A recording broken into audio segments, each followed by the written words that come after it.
Hello friends, income tax के cases की series में आज जो केस हम लोग डिस्कस करेंगे उस केस का नाम है principal commissioner of income tax versus Sanjay Chhabra. ये केस 453 आईटीआर पेज नंबर 516 पर रिपोर्ट हुआ। मैटर राजस्थान हाई कोर्ट ने डिसाइड किया और ये केस 6 अप्रैल 2022 को डिसाइड किया गया। इस केस के अंदर किसी के यहां सर्च हुई, कुछ टाइम सर्च के दौरान उसका ऑफिस प्रीमाइसेस बंद रहा।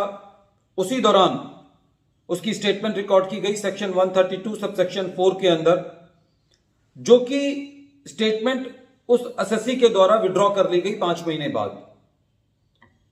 इस स्टेटमेंट के बिहाफ पर एसएससी का केस रीओपन किया गया। उसकी एडिशन की गई सेक्शन 69 के अंदर, खाली इस स्टेटमेंट के बेसिस पर। दूसरा, इस केस के अंदर जब ये स्टेटमेंट एसएससी को प्रोवाइड की गई तो इस स्टेटमेंट में जो भी मटेरियल डिपार्टमेंट रिलाई कर रहा था वो मटेरियल एसएससी को प्रोवाइड नहीं किया गया और ना ही उसको क्रॉस एग्जामिनेशन का मौका दिया गया। जब ये मैटर आईटीएटी तक पहुंचा तो आईटीएटी ने जो भी सेक्शन 69 के अंदर एडिशंस की गई थी उसको डिलीट किया। उसको डिलीट करने का जो कारण था वो ये था, आईटीएटी का ये कहना था कि आपने जिस मटेरियल पर रिलाई किया है वो मटेरियल की कॉपी आपने एसएससी को प्रोवाइड नहीं की है और ना ही आपने उसको क्रॉस एग्जामिनेशन का मौका दिया है।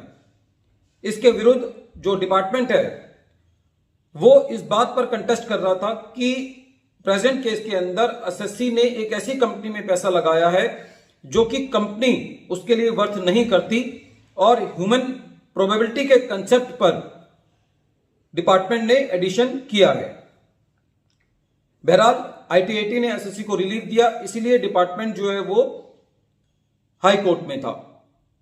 हाई कोर्ट ने यह कहा कि जो डिपार्टमेंट ने अपना ग्राउंड ऑफ अपील बनाया है, जिसके अंदर डिपार्टमेंट यह कहता है कि ह्यूमन प्रोबेबिलिटी के बेसिस पर यह नहीं कहा जा सकता कि एसएससी कोई ऐसी कंपनी के अंदर इन्वेस्ट करेगा, यह कोई सब्सटेंशियल क्वेश्चन ऑफ लॉ नहीं है, यह क्वेश्चन ऑफ फैक्ट है जो कि आईटीएटी जो है वो एग्जामिन कर चुकी है। इसीलिए जिस ग्राउंड पर डिपार्टमेंट इस मैटर को कंटेस्ट कर रहा है वो सब्सटेंशियल क्वेश्चन ऑफ लॉ नहीं है, वो क्वेश्चन ऑफ फैक्ट है। इसीलिए हाई कोर्ट ने उस मैटर पर सुनवाई नहीं की। दूसरा, जो डिपार्टमेंट की मेन प्ली थी कि ये सब्सटेंशियल क्वेश्चन ऑफ लॉ है, तो उसके लिए हाई कोर्ट ने 3 बातें कही कि किसी भी चीज को सब्सटेंशियल क्वेश्चन ऑफ लॉ कहने के लिए आईटीएटी के लेवल पर 3 चीजों का होना जरूरी है।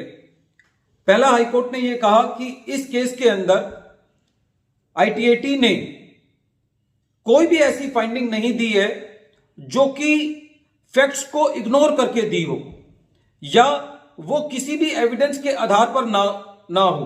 कहने का मतलब यह हुआ कि यदि कोई आईटीएटी ऐसी फाइंडिंग देती है जो कि मटेरियल एविडेंस को कंसीडर किए बिना है या बिना एविडेंस के है, तो उस चीज को क्वेश्चन ऑफ लॉ कहा जा सकता है। दूसरा, हाईकोर्ट का कहना यह था कि it is not the case of wrong inference drawn from proved facts by erroneous application of law. कहने का मतलब यह हुआ कि इस केस में यह नहीं कहा जा सकता कि जो फैक्ट्स हैं उसके ऊपर ट्रिब्यूनल ने कोई गलत इन्फ्रेंस ऑफ लॉ दिया है। यदि कोई गलत इन्फ्रेंस ऑफ लॉ होता प्रूवन फैक्ट्स पर तो उस केस में यह कहा जा सकता है कि substantial question of law involve है। थर्ड, हाईकोर्ट का कहना यह था कि it is not the case where the tribunal has wrongly cast the burden of proof। कहने का मतलब यह हुआ कि यदि बर्डन एसएससी ने डिस्चार्ज करना है लेकिन बर्डन डिपार्टमेंट पे डाल दिया गया है तो ये वो भी केस नहीं है, इसलिए इसको सब्सटेंशियल क्वेश्चन ऑफ लॉ नहीं कहा जा सकता।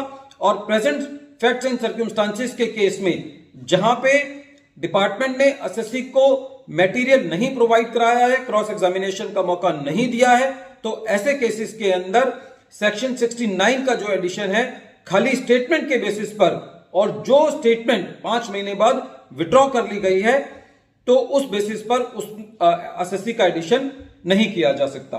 वीडियो के अंत में एक बार फिर मैं केस का नाम रिपीट कर रहा हूं। केस का नाम है principal commissioner of income tax versus Sanjay Chhabra और ये केस 453 ITR पेज नंबर 516 पर रिपोर्ट हुआ। मैटर राजस्थान हाई कोर्ट ने डिसाइड किया और इस केस का जजमेंट 6 अप्रैल 2022 को आया।